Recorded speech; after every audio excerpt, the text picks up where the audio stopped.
नमस्कार, मैं डॉक्टर हेमलता शर्मा, सहायक आचार्य संस्कृत, राजकीय स्नातकोत्तर महाविद्यालय बयाना, महाराजा सूरजमल ब्रज विश्वविद्यालय द्वारा बीए प्रथम वर्ष के पाठ्यक्रम में निर्धारित नीति शतकम, जो कि श्री भर्तृहरि द्वारा विरचित है, उसका अध्ययन कर रहे हैं। पूर्व कक्षा में हमने 1 से 5 श्लोकों का अध्ययन किया था, जिसमें प्रथम श्लोक मंगलाचरण का था और उसके पश्चात मूर्ख पद्धति प्रारंभ की थी। तो 2 से 5 तक मूर्ख पद्धति के ही श्लोकों का हमने अध्ययन किया था।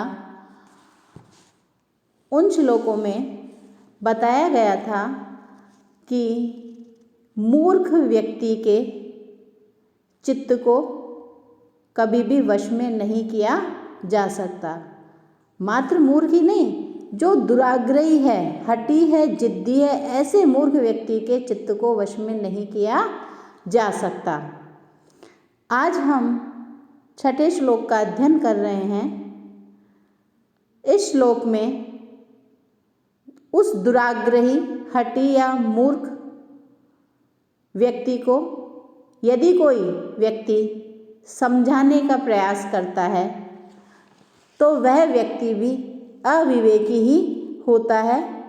कैसे, उसको इस श्लोक के द्वारा समझाया गया है।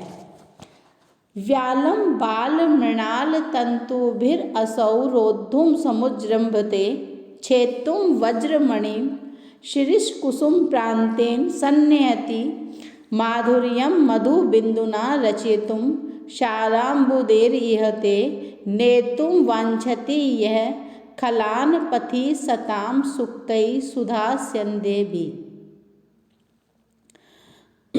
प्रस्तुत श्लोक में कहा गया है कि जो व्यक्ति सताम सुक्तै, सताम सन्मार्ग पर, किसके द्वारा? सुक्तै, सुक्तियों के द्वारा, सुधा स्यंद भी, सुधा कहते हैं अमृत को, अमृत की स्यंद भी वर्षा करने वाली, अर्थात अमृत को टपकाने वाली या अमृत के समान मधुर ऐसी सुक्तियों अर्थात सदुक्तियों के द्वारा, ऐसे वचनों के द्वारा खलान दुष्ट व्यक्ति को, सताम सन्मार्ग पर, पथि मार्ग पर, नेतुम वांछति, नेतुम लाने की, वांछति इच्छा करता है, चाहता है, प्रयास करता है अथवा प्रयत्न करता है। वह मानो उसका जो प्रयत्न है वो किस प्रकार का है? व्यालम बाल मृणाल तंतुभिर असौ रोद्धुम समुज्जृंभते। व्यालम, व्याल कहते हैं हाथी को, और कैसा हाथी?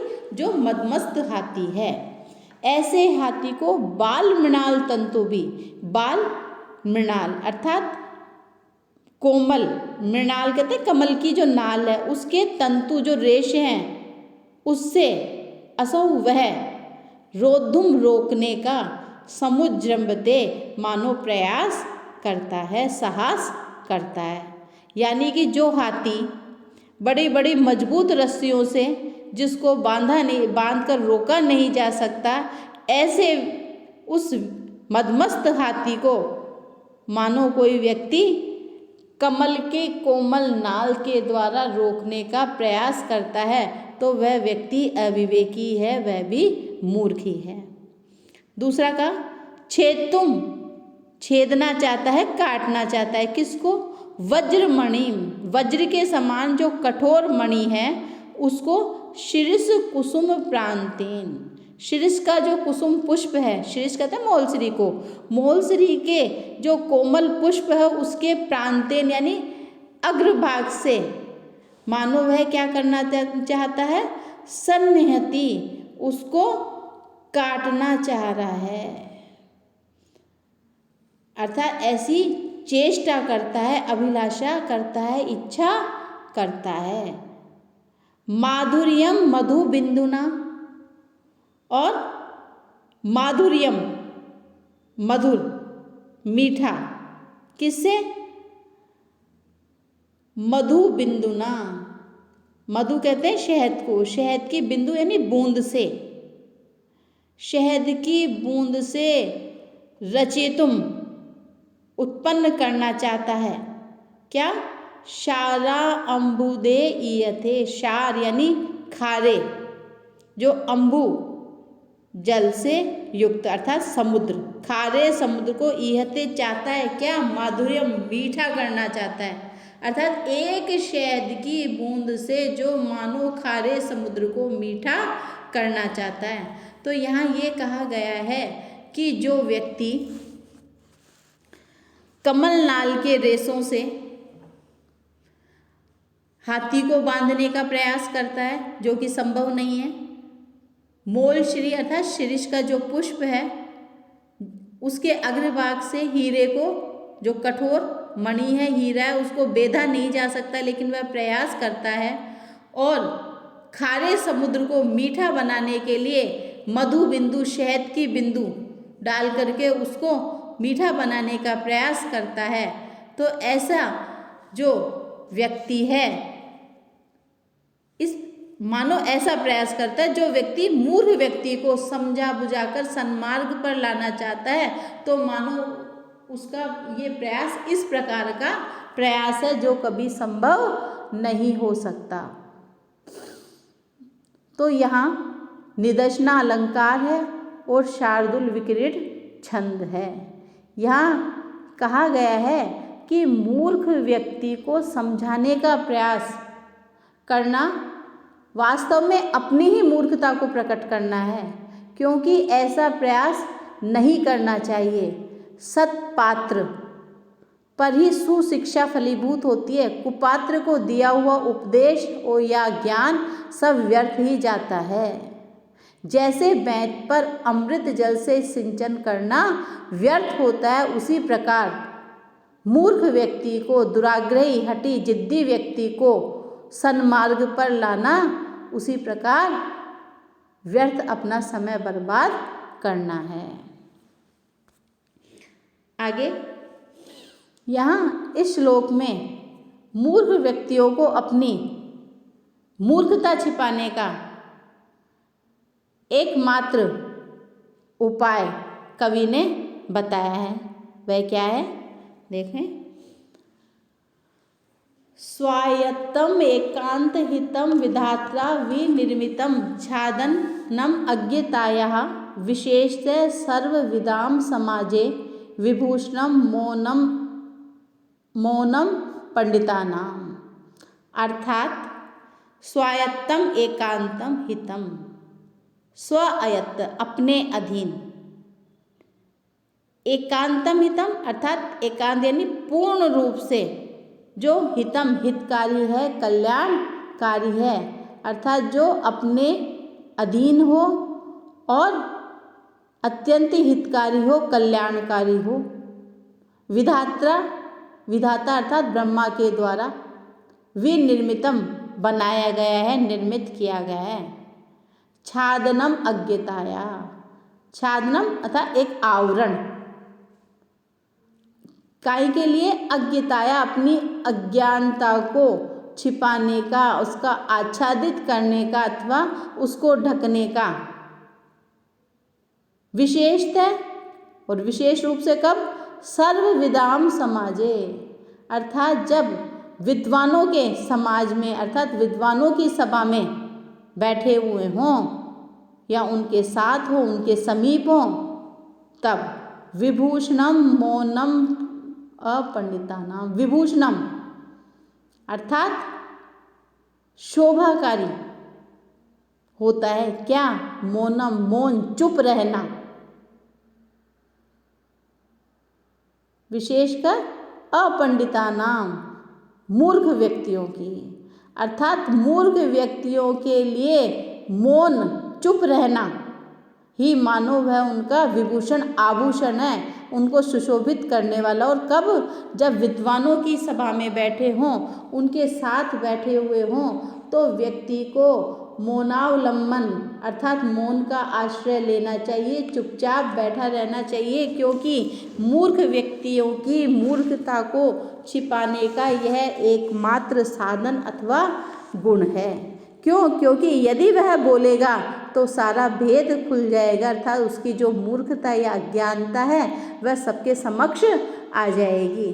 इसलिए मूर्ख व्यक्ति को विद्वानों की सभा में चुपचाप बैठे रहना चाहिए। जैसे कोयल और कौवे की पहचान केवल बोलने से ही होती है, अन्यथा दोनों में अंतर ज्ञात नहीं हो सकता। इसी कारण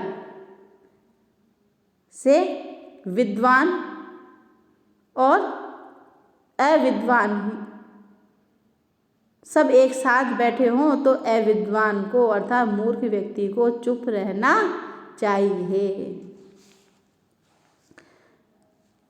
यहाँ इस पद्य में उपजाति छंद है और निदर्शन अलंकार है। इसके पश्चात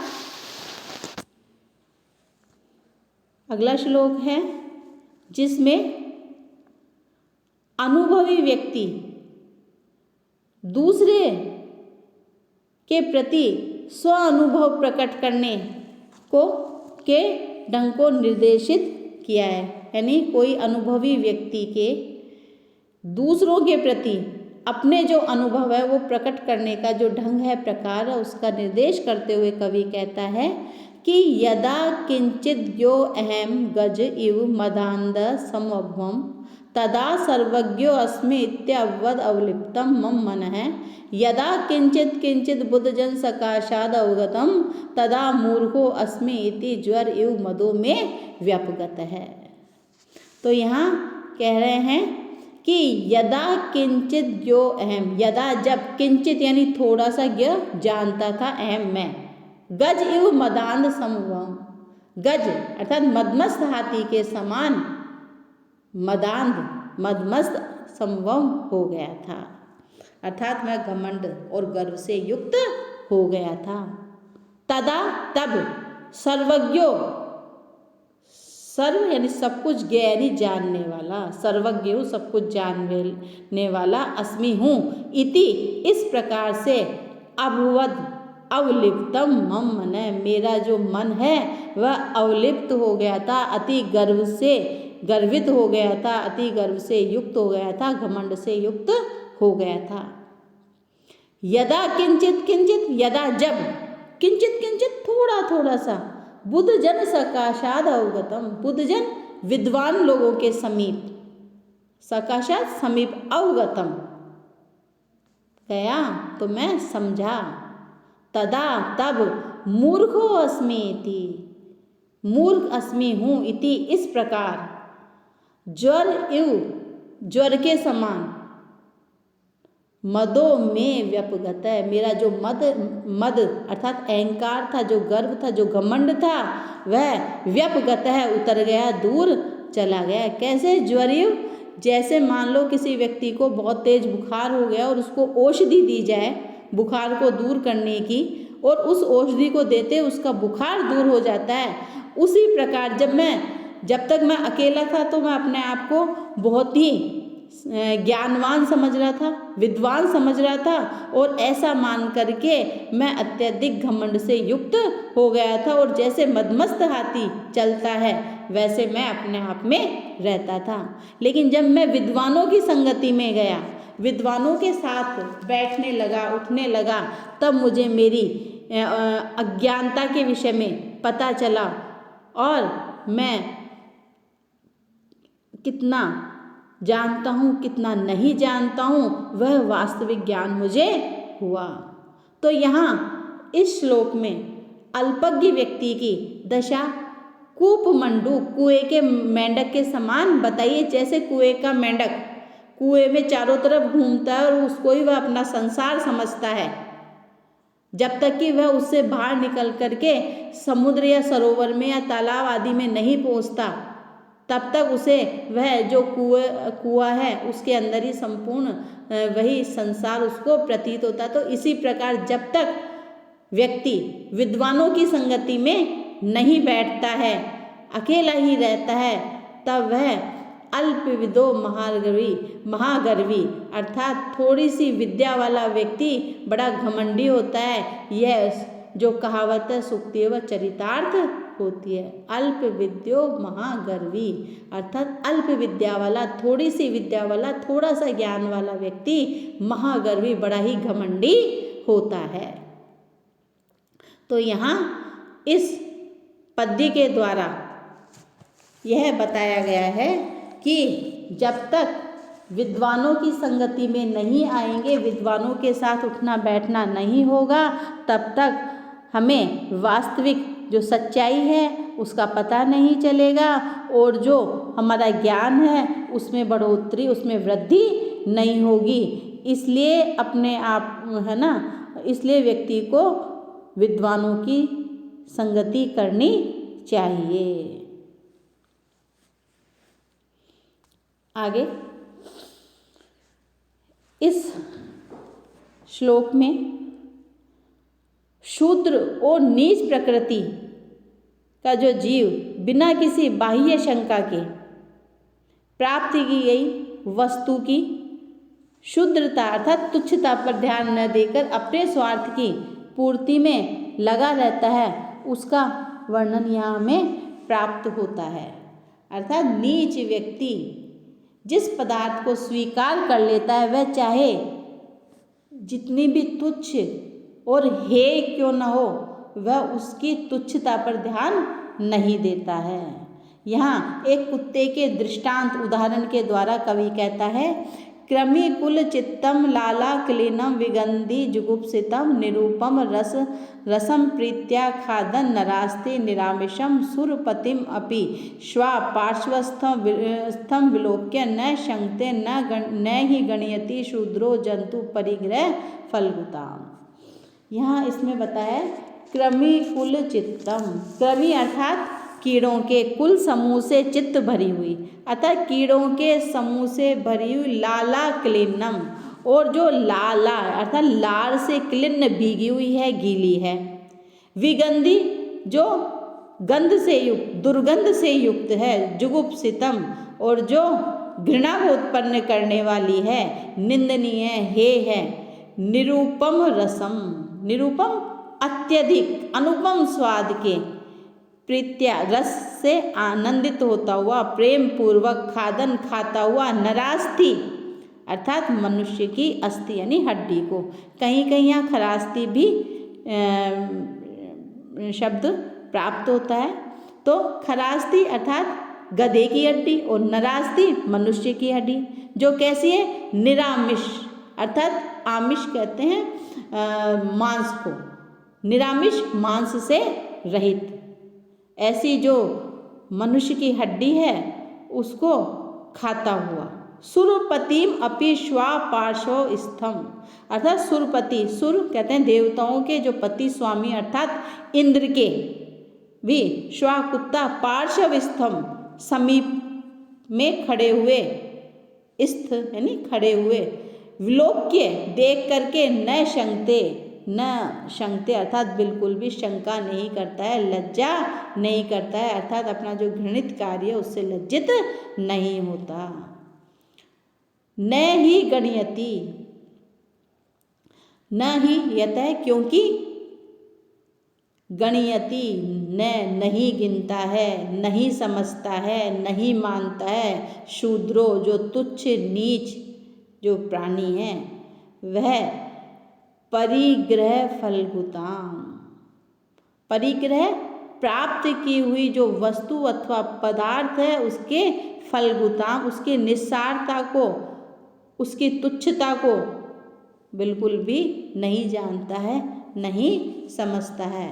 तो यहाँ इस श्लोक में एक कुत्ते का उदाहरण देकर कि जैसे कि कुत्ते को हड्डी प्राप्त हो जाए तो वह उस हड्डी को चबाता रहता है, चाहे उस हड्डी के अंदर मांस हो ही नहीं, और उस वक्त उसके सामने साक्षात इंद्र भी आकर के खड़ा हो जाए तो वह उस हड्डी चबाने का जो उसका आनंद है उसको बिल्कुल नहीं छोड़ता और उस घृणित कार्य को करता हुआ लज्जित भी नहीं होता है। ठीक उसी प्रकार यहाँ बताया गया है कि जो नीच व्यक्ति है वह किसी भी तुच्छ अथवा घृणित कार्य को या घृणित वस्तु को प्राप्त कर लेता है तो वह उसमें इतना मदमस्त आनंद का अनुभव करता है कि वह उसे कदापि छोड़ता ही नहीं अथवा छोड़ नहीं सकता, न वह किसी की परवाह करता है।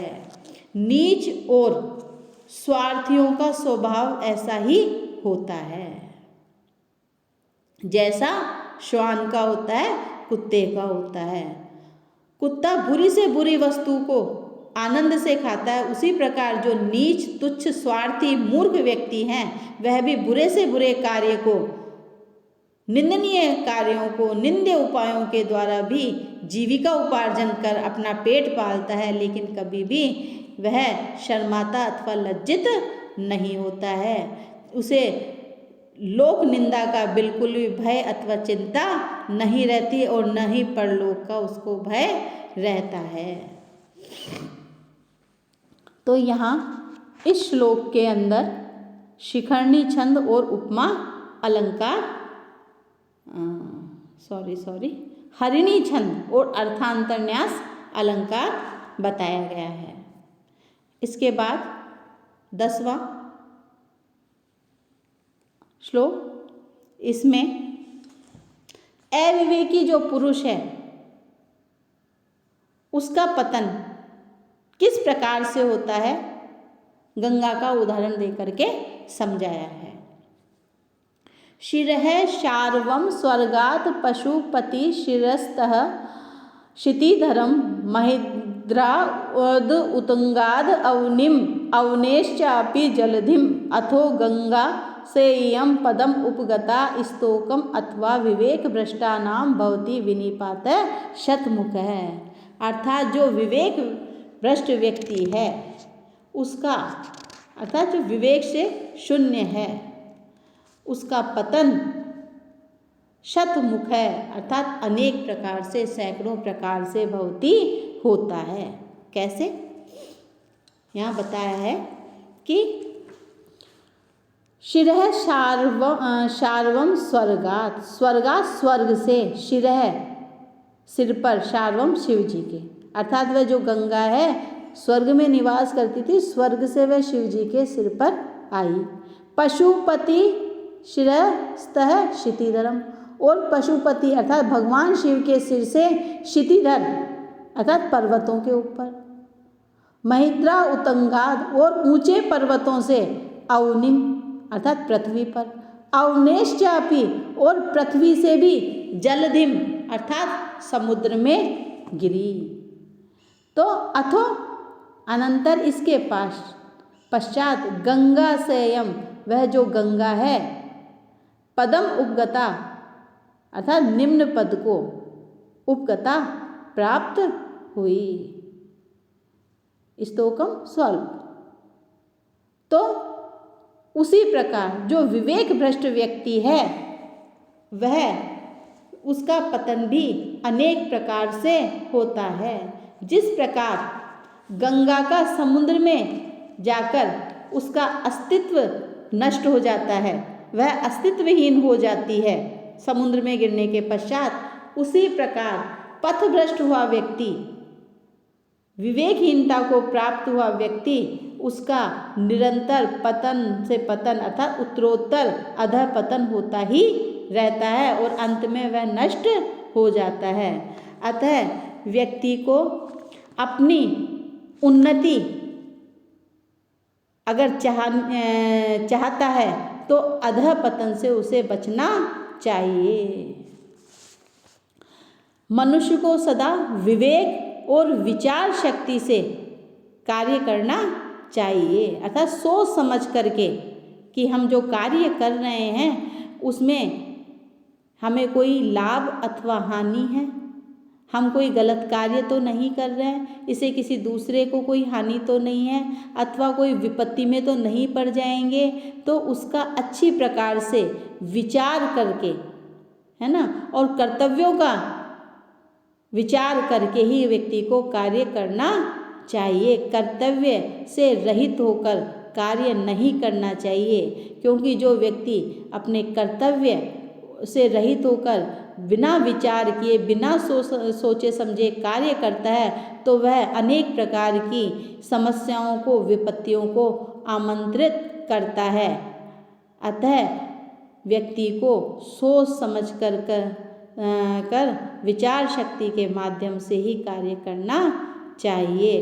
अन्यथा जैसे गंगा समुद्र में मिलकर अस्तित्वहीन हो गई, वैसे ही जो व्यक्ति विचार शक्ति तथा सन्मार्ग प्रदर्शिका, ऐसे जो संरक्षिका या जीवन मार्ग को सन्मार्ग पर ले जाने वाली इस प्रकार की विचार शक्ति का आश्रय नहीं लेता है, वह व्यक्ति हमेशा अधःपतन को प्राप्त होता है। जैसे बलि, रावण, नहुष आदि अनेक इसके दृष्टांत हमें पुराणों में प्राप्त हो सकते हैं। तो यहाँ शिखरणी छंद है और अर्थान्यास अलंकार है। तो जैसे पतित पावनी देव नदी, पतित पावनी अर्थात पापियों को भी पवित्र करने वाली जो गंगा नदी है, विवेकहीन होने पर वह भी नीचे से नीचे गिरकर समुद्र में जाकर के अस्तित्वहीन हो जाती है, अपने अस्तित्व को समाप्त कर देती है। उसी प्रकार विवेकहीन लोग उत्तरोत्तर अधःपतन की ओर बढ़ते हैं और अंत में सर्वथा नष्ट भ्रष्ट हो जाते हैं। इसलिए मनुष्य को विवेक से कार्य करना चाहिए, अर्थात सोच समझकर कार्य करना चाहिए। आज इतना ही। अग्रिम क्लास में हम 11वें श्लोक से पढ़ेंगे। धन्यवाद।